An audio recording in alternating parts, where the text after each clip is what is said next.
Assalamualaikum and hi. My name is Muhammad Syafiq bin Samsuki. My student ID 2025423458. Assalamualaikum and hello everyone. My name is Noalia Sulaiha binti Ahmad Sabri. My student ID is 2025238856. Assalamualaikum and hi everyone. My name is Nurina Munirah binti Muhammad Rafidi. My student ID is 2025221904. So before we start, let us have an overview or the synopsis of the movies that we are going to analyze. Okay, imagine this. One movie gives us a grumpy uncle who gets angry over parking and noisy neighbors, while the other one gives us a teenage detective solving mysteries and jumping off trains. Sound very different, right? But surprisingly, both movies actually teach us a lot about communications. And now, we'll be talking about A Man Called Otto and Enola Holmes.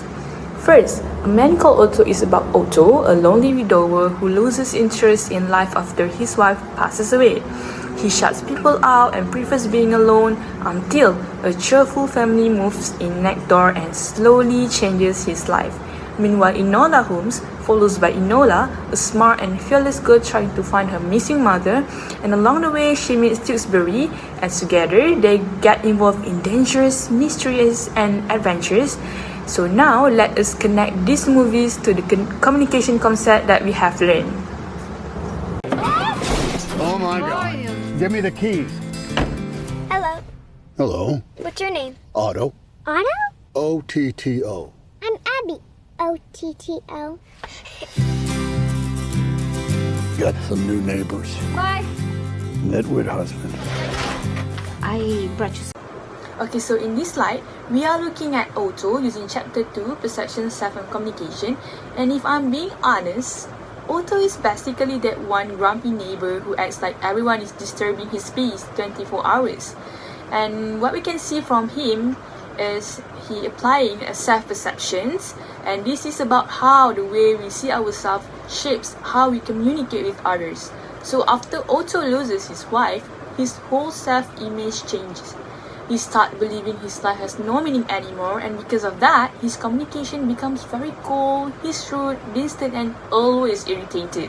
And you can clearly see this in the early scenes where Otto always gets angry at literally everything, even for parking, recycling rules, even how people walk in the neighborhood.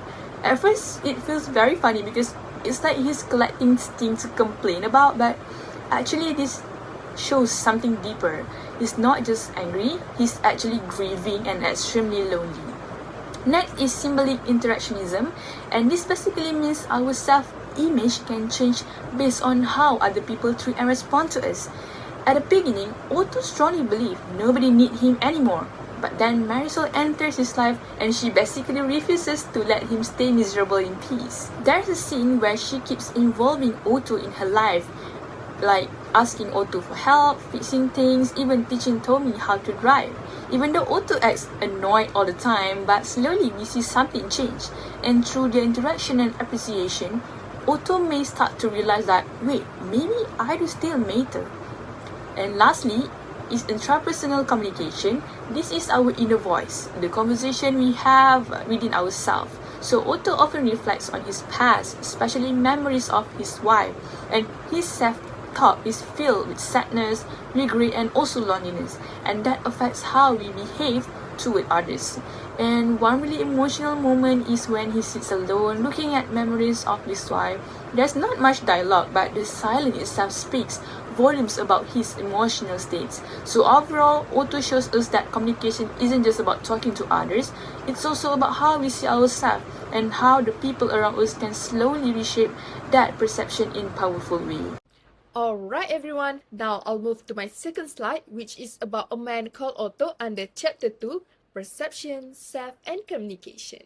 Have you guys ever judged someone being so rude or unfriendly before actually knowing their story? Well, that's exactly what happens with Otto. At first, he looks very strict and emotionally distant after losing his wife. He isolates himself and refuses help from others because he feels his life has no meaning anymore. However, through communications and interactions with his neighbors, especially Marisol, Otto's load changes. He starts to realize that he is still valued and important to the people around him. This shows how communication can affect someone's self-perception and emotional healing. For my real-life example, after my grandmother lost her husband, she never stopped talking about the memories they shared together. She will always remind us how he built the family house and proudly bought his first motorcycle with the plate number PL1098. Even until today, my whole family still keeps the number 1098 in our phone numbers and car plates numbers to honor and remember him. My phone number ends with 8098 and my plate car numbers ends with 5098. This is similar to a man called Otto, where Otto holds onto memories of his wife because love, memories, and also emotional connection never truly disappear even after losing someone important. We have two problems as I see it. One, finding a boarding school that is willing to take Enola on so she won't be a complete failure in this world. There are two paths you can take, Enola. Yours, or the path others choose for you. Hello. Please get out of this carriage. I can't. I'm in hiding. Now, surprisingly, we actually chose this Enola Holmes movie because of the poster of it shows Enola is independent and brave woman. And after I watch it personally, it is very interesting when we look at Enola's perspective that first she wants to find her missing mother, but behind it, it have hidden gems that I am very excited to discuss about it. The relationship between Enola and Tewkesbury shows every positive aspect of initiating and maintaining relationship and how they are matching each other. It is so lovely to see their interaction in this movie. When Enola and Tewkesbury firstly meet each other in the same train cabin where the proximity happened, during that time, Enola is actually hiding in the train. But funnily enough, Tewkesbury also hiding in that train, but in weird way, because he's hiding literally in the back, which no one expected that. So because of that, they naturally need to communicate between each other because they're literally in the same cabin. Next is similarity, where Enola and Tewkesbury both run from their family because of pressure and uncertain danger toward them. Also, after they escape from the train and spend the night together, during this scene which shows responsiveness, they begin to listen and responding seriously. They share personal information of their parents, their fears, their family situation after surviving danger together. This shows that they both gain trust to each other. The most important concept that I can see in this film is how each other complement to this relationship. Enola is bold, intelligent, and also observant. She usually handles planning, fighting, and problem solving. On the other hand, Tewkesbury knows more about flowers and also politics about their family and country. These different strengths makes their relationship stronger and better when they are together. We can also see motivation for maintaining relationship, how Enola do empathic involvement. Enola still help Tewkesbury even though she still have her mother's missing. This shows that Enola cares about Tewkesbury's safety over her mother's disappearance. Also, predictability and certainty. Tewkesbury starts to follow Enola's leads during dangerous situations because she saved him multiple times, while Enola expects Tewkesbury to cooperate and support her during dangerous situation. Finally, motivation for terminating, or I would say declining. Because for Enola and Tewkesbury, I don't see any of them have terminated the relationship intentionally. But we can see that Mycroft Holmes is very not likable in this movie when he talks about Enola, ignoring her opinion and criticize her behavior, calling her improper and failure of society. Thankfully, because of this controlling behavior, Enola of course feel disrespected. She's finally make a decision to run away, but because they are siblings, the relationship is not being terminated, but it's slightly declining. I actually can relate with this topic, especially on motivation for initiating relationship. It's happened when I talk to my roommates, because in the first day, first sem, and first time you are being here at university, it's definitely not easy to make friends.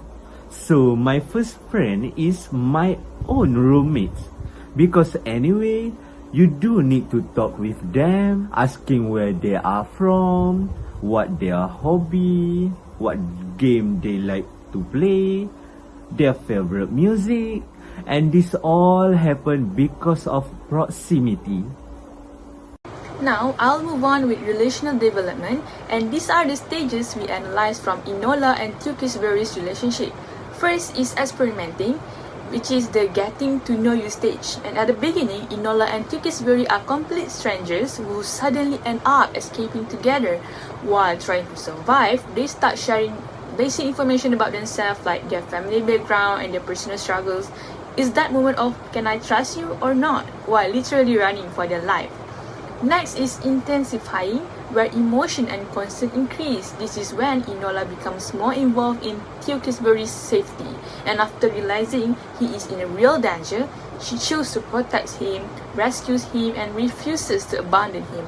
And at the same time, Tewkesbury begins to trust her fully and follows her guidance in dangerous situations without any hesitation.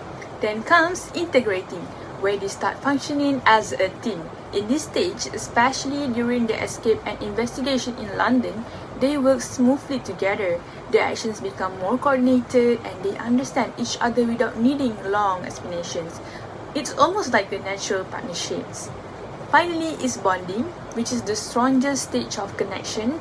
Although they are not officially a couple, their relationship is built on deep trust, respect, and by their own shared experience. And by the end, the emotional connection is clear, showing how far they have come from strangers to trusted companions. So overall, their relationship shows that strong connections are built not just through time, but through shared challenges, trust, and intense experiences.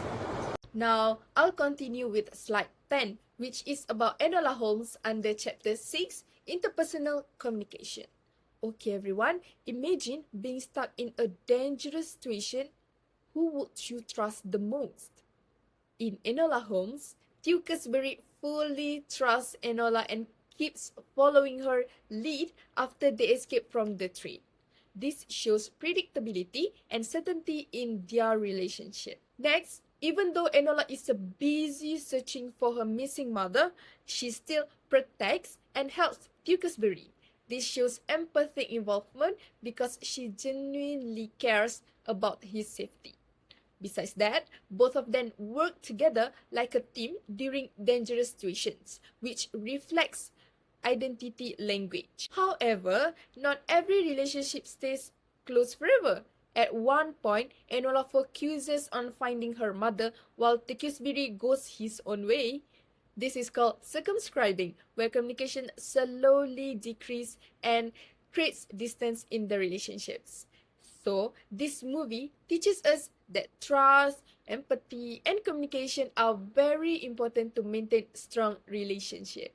Before we end our presentation, I just want you guys to think about this for a moment.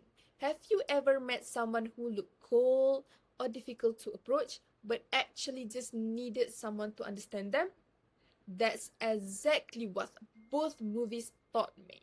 In A Man Called Otto, communications and emotional support slowly changed Otto's life and helped him heal from loneliness. While in Enola Holmes, trust, empathy, and teamwork helped Enola and Tewkesbury build a stronger relationship even during difficult situations. So, overall, these movies shows that communication is actually more powerful than we think, because even small interactions can change someone's emotions, relationships, and also life. That is all from me. Thank you, everyone.